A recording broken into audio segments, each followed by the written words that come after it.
If people are more aware of the living things that surround them and that protect them, that are good for them, give them oxygen, that would be really cool.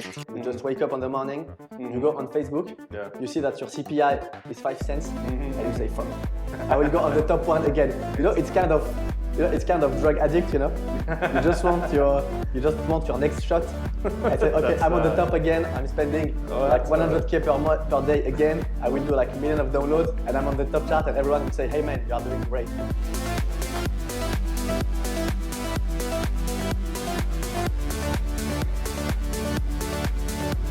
The seagull. I don't know what to say about seagulls. They live in the sea, but now they live in the canal. The canal gull. Yeah, we won't be able to do this in Helsinki, because in Helsinki the seagulls, they carry knives. If they see the GoPro, they'll just come up to you and go like. I had one fucking steal a bagel that I was actively eating, like I was biting down on it, and the fucker just grabbed it out. But these guys are cool. You guys are good.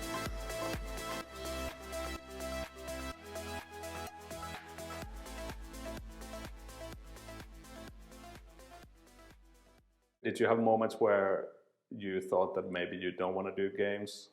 Yeah. Every day.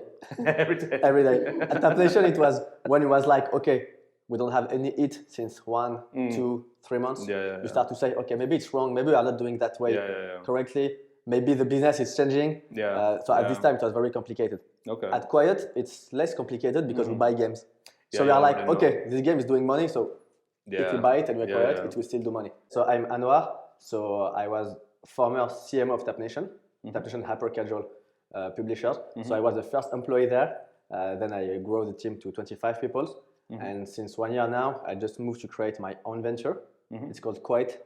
At the beginning, and it was the case at TapNation. And I cannot blame the studio because it's just like, I'm drug addict to have the top chart games. And on their side, they're addict to release new games. But at one point, what will happen is that, you are asking them to do 1 A/B test, 2 A/B test, 3 A/B test. They are not working, so they are just like, fuck, I will work on a new game. I don't think that the hypercasual is dead or the ads game-based are dead. Because if you check the industry, you have Triple Dot, which is doing ads mainly. Popcore was just acquired by Zynga slash Rolly. So I don't think the hypercasual is dead. TapNation is growing, Oma is growing year after year, etc. For me, it's just like we have more people right now.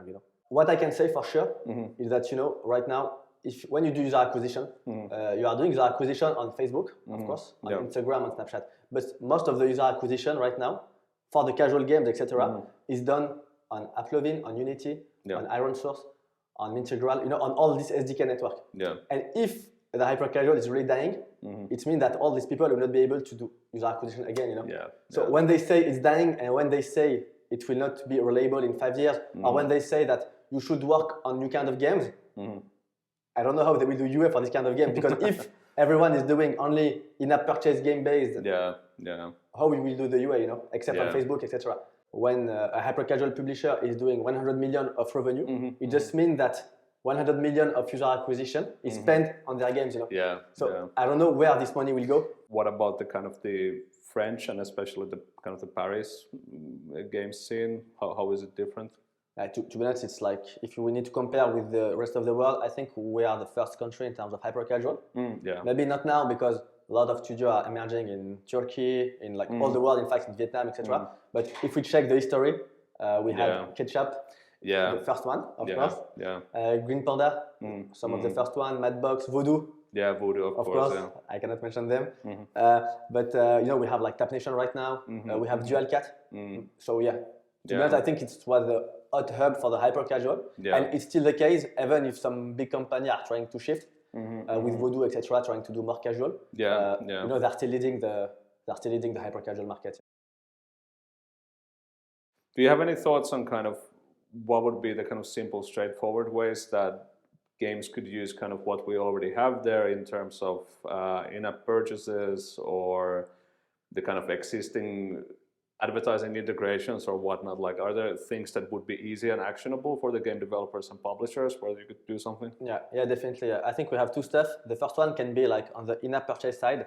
It can be just give one specific in-app purchase in the game, which will be called, I don't know, like a gift to the environment, and like that the people will pay. The problem is that Google or Apple will take a share, which is not that much fair because it's a gift.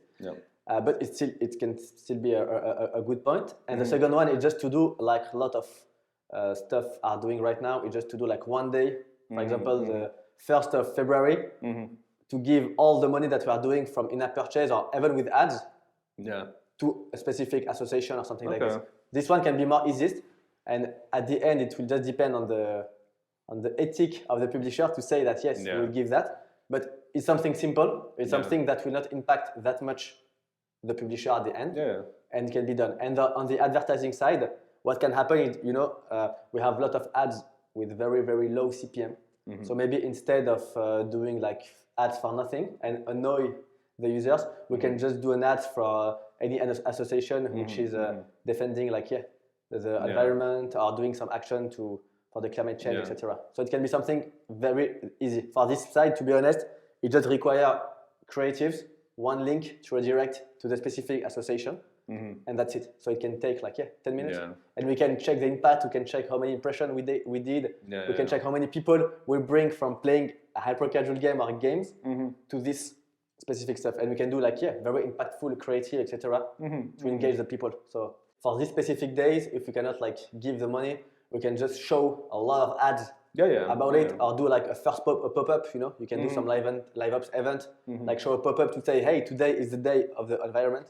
So you can just click there and just to have more information, etc. So that, to be honest, I think there are a lot of ways. The only thing is just we need to engage more the people, more the employee as well, to be more involved in that. In principle, the interrail ticket, which we have, gives you kind of free unlimited travel on all trains within Europe, blah, blah, blah. And this sounds amazing. And as it happens, we're in France and we're traveling to Spain. So this means that we actually cannot just jump on a train. So what we're doing now is we're trying to find the ticket counter so we can book somewhat, sane, straightforward connections to Barcelona. We were just told by a friendly policeman with a gun that we should not be filming inside the station. So I think we're going to stop filming when we enter. So let's walk in and then make sure you don't get shot. These are real plants. We have seen many plastic plants, but these ones are real, just for you to show the difference. I'm happy about the real plants. Yeah, I'm unhappy about everything at the moment. So good that someone's, good that Maria is doing the next interview. So I'm Rémy Bompar, and I joined the company to help the founders structure the company, and especially as we grew quickly. When I arrived, we were 60 people. We're now 450. I truly believe that blockchain can bring something to the market, but it needs to be done properly.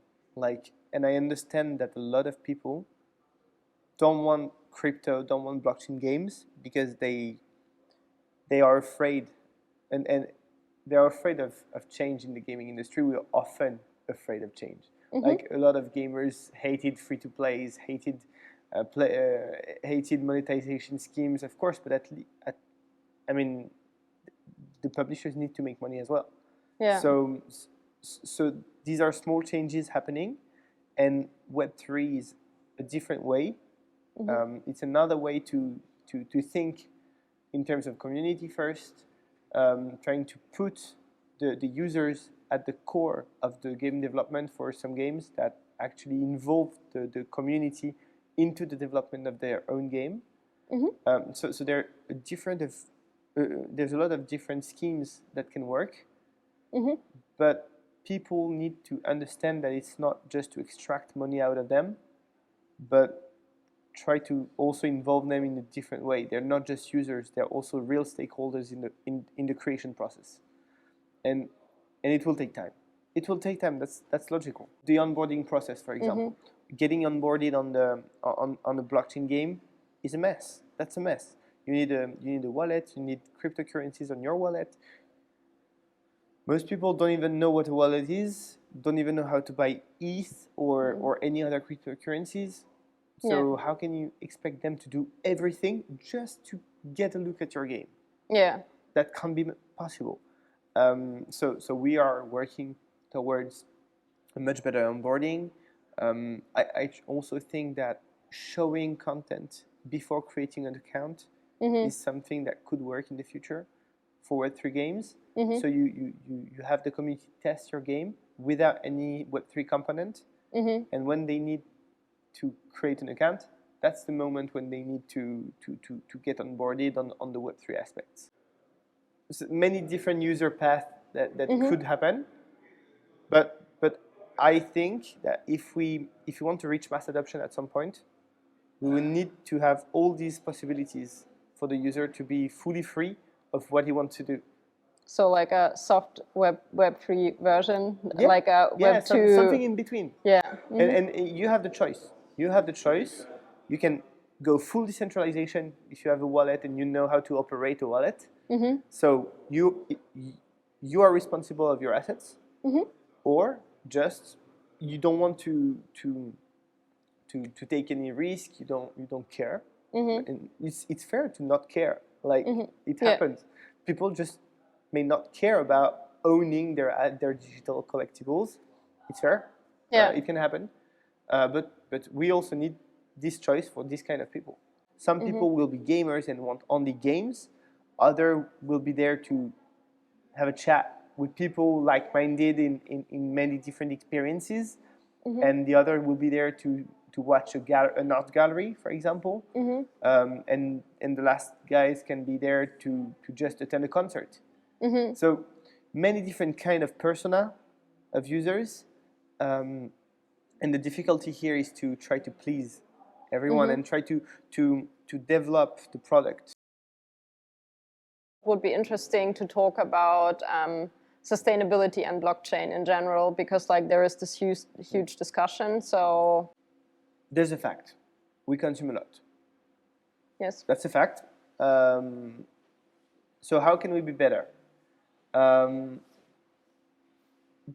Changing technology is not easy. So we first need to assess why, check the new potential as well. Because we were referring to onboarding early on. That's the same. Like if you have to pay a lot of fees for any transaction, it's really painful for the user. So it also gets into the full process of thinking, okay, which chain can I use? Which technology should I switch to? Because it impacts the full scope of action that we have. So from this, we started migrating our lens to Polygon. That was the first move. So we deployed a new smart contract on Polygon to host our lens. Marketing-wise, of course, it has an impact. And now when we're at a conference and people say, hey guys, we hate blockchain because it consumes too much energy, I can answer something very concrete. Like, guys, no, I know exactly how much we spend, and it's much, much lower than before. So of course, and we will be an energy consumption company. Of course, we are a gaming company, so it always generates energy. But like anything we produce in the world. So how can we actually optimize to be in the current vibe? Like it's also a responsibility. Everyone's responsibility is towards ecology right now. So how can we help and how can we play our part in this matter? So PR, yes, but I think it's also social responsibility. Right now, it's not live yet, but for example, we have all our assets. Let's say a sword, a shield, a dragon, any asset inside the sandbox that costs not a lot of money, like let's say $12. If 30% of the price is spent on gas transaction, it's ridiculous. Like it means that 30% of the value is actually burnt. Yeah. What the heck? Like it can't happen. Yeah. So operationally speaking, it's also for us a way to increase the transactions on the secondary market for our assets. So we are currently finishing the smart contract for the assets to deploy them on the layer 2 on Polygon. So basically we are not deleting the first tech. We are creating a second layer of technology that can still host and operate the same as the first one, but with optimized cost and energy. So it's exactly the same, but we propose an option to our users to say, okay, guys, either you use your assets on the layer 1 on Ethereum, or you move them on the layer 2, but you will have much more advantages to be on the layer 2 regarding transaction and utility. How long do you think will it take you to migrate basically your whole system to Polygon? Because I mean, there is a lot of... We can force the migration actually. So that's what happened with the lens. We first incentivized people, the holders, to migrate their tokens to layer 2. If they didn't, we forced the migration several months after to make sure that the whole database relies on the same technology. Because otherwise it can create some safety issues. For the rest, I don't know exactly. Like it has so many impacts on the roadmap, and maybe we will do step by step again for many different reasons. Onboarding for technical reason, because it takes a lot of time to create a new smart contract and make sure that you cover all the scope. Yeah. So I hope by the end of the year we would have the full structure on Polygon, and then I don't know which improvement we could do, but let's see.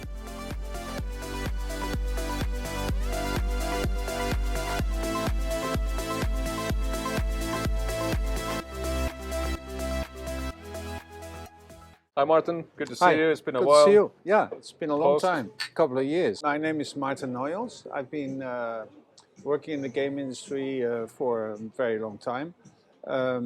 Before working in games, I worked in television. So I've been buying and selling TV formats. Okay. And before that, I was a producer. So I have a lot of experience, or a lot of let's say, in a way, insights in the entertainment industry. And I'm watching with great interest right now what's happening in the open metaverse and blockchain games. The International Mobile Gaming Awards, I started this back in 2004 with Nokia, among others, and NVIDIA, Texas Instruments, and others. We were all interested in what was happening in mobile games back in 2004. There was color screens, and 3D was coming to mobile, so it was all very, very new. We were expecting that this would become an interesting market because there were so many screens, and that was basically the story of the first movers in that industry, like Gameloft, and but also the Koreans like Come To Us and Gameville, who were already there in 1999. So we were watching this with the IMGA. So we were getting, you know, a lot of entries in our competition. We were watching these games, and we saw gradually over the years, we saw this grow like crazy. Back in 2005, we had the first billion on consumer spending. Most of that was happening in Korea and Japan. Fortunately, I had a Japanese sponsor called Movida, and also Come To Us sponsored me. So we had a kind of a look into these markets as well. But that was very different. At that time, nothing was happening in China. You know, there was no. China wasn't very open at the time. No, there was no mobile game industry in China. And so we saw this tremendous growth, you know, from 1 billion in consumer spending to, you know, I don't know what it is right now, like around 100 billion. Because of COVID, I stopped in 2020 after the 17th IMGA, because it didn't make a lot of sense for me to continue doing an online event. So we stopped and we started thinking about what are we going to do? Are we still relevant? That's what you're doing an event like that. You have to know whether you're still relevant for the industry. Like almost into the third decade, then it's maybe a good time to ask that as well. Like, And so COVID allowed us to do that, to sort of sit back and zoom out and look at the 70 years behind us. And basically, we thought that mobile games is no longer really relevant. The platform has become quite unimportant. I mean, it doesn't really matter whether you're making a PC game or a mobile game or a console game. You'll probably want to do both. Mobile games are not getting a lot of love, people don't really care about it. It's like a disposable product because there are so many games coming out every day.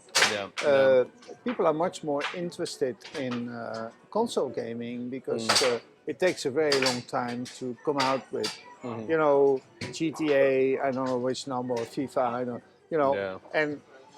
and the press is picking up much more on that than on because it's more difficult. And so we sort of sat back and then because of a lot of friends that I had, and also because of an event that I organized in the Philippines in 2018, we were looking at blockchain games. And it was a very disappointing experience, most of the play-to-earn games didn't work. The ones that did work were like a complete rip-off. It was a mess. But things have evolved over time. And now with the current bear market in cryptocurrencies, you see certain projects emerging and growing slowly and doing interesting things. Also conceptually and let's say philosophically, the whole idea about Web3 is growing. And I found that very interesting. And I have the feeling that right now we are at the moment in Web3, we're in 2005. In mobile games. So we're looking into that, and I think it's going to be relevant to do an award, like a platform for awareness about what's happening in the open metaverse. There's Paris, and then there's the rest of France. And right now we're in Marseille. Marseille is kind of the Chicago of France. So it's has always been a city with a bad name, but it's also a city with a lot of opportunity and a lot of low-cost housing. It has the advantage and the attractivity that Berlin had also at certain moments. Why is there a game industry in Lyon and in Montpellier, for instance? It's because Ubisoft had a studio there. So they trained people, and then those people left the studio and they started their own company. That never happened in Marseille. Here in the south of France, what is a big issue, in my opinion, is trees. There are not enough trees in the city. If you in the summer, if you drive through the city, you get these heat waves coming from concrete, from the street, and if there are no trees, the heat doesn't get absorbed. The whole thing about sustainability is to sort of rediscover something like the trees and all the natural resources that are making life on this planet possible. So we're saying goodbye to sunny but extremely windy Marseille. Behind me you can see the main train station, where we will not be departing by train. So trying to book the trains in Barcelona was a nightmare. Would have been more than €100. which is funny since we have the interrail tickets, which give you free use of trains. So in the end, we ended up just booking a Flixbus, which was like a 12 euros, 7 hours drive, which turns out to be a very lucky thing, because today, this being France, everybody's on strike. So actually most of the TGV, the high-speed trains, most of the regional trains just don't go at all, which would have meant that if we had shelled out whatever 120 euros for the train tickets, we would have been stuck here. Flixbus is running a little bit late, but nothing too dramatic, so hopefully in a moment we can jump on the bus and head towards Spain. Thanks for watching. Yeah, to be honest, I'm not playing that much hyper-casual games because I'm very annoyed by ads. How excited are you about the 7-hour bus ride? Very. Yeah. Finally, some time to